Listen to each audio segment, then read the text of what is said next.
But I often think about the character, Dory from Finding Nemo, who suffers from short term memory loss. Right? I mean, my kids love that movie. I love it too. And the reason Dory is funny is because it's obvious even to little kids that no animal could possibly get by in the real world suffering from short term memory loss or any kind of memory malfunction for that matter. She doesn't know who she is, where she came from, where she's going, or anything.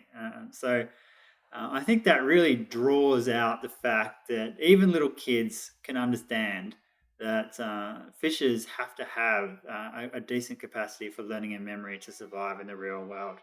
And in fact, one of the very first experiments I ran as a researcher during my honors project, actually, I basically exposed an Australian native fish to a model trawl apparatus, which kind of simulates what fishes would experience in the open ocean when a fishing trawler comes along.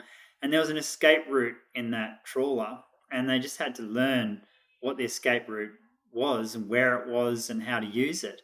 And it only required about 5 exposures for them to totally figure that out. And so that sort of rapid learning now has been shown pretty much across the board.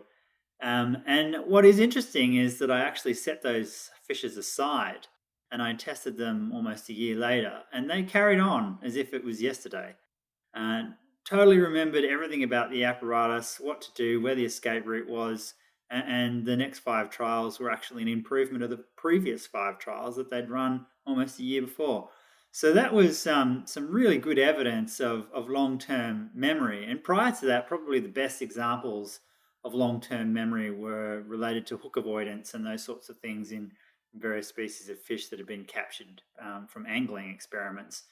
But now there are just loads of examples of not just rapid learning in lots of different contexts, but long term memory as well.